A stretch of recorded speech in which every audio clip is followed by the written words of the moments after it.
Okay, so today I'm gonna show you I'm gonna show you how to make dry erase marker float.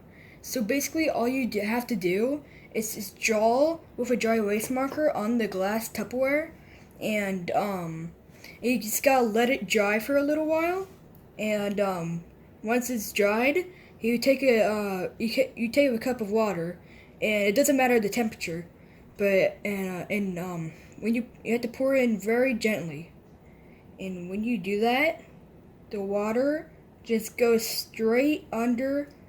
It messes up. It goes straight under the dry erase marker.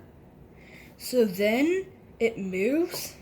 Let me pour a little bit more in, and then it moves, and then it floats back up to the surface. It's tearing apart right now, but as you can see, it's moving. This is not editing or anything. This is actually real, and if you take it out, it just comes as string. So that's pretty cool.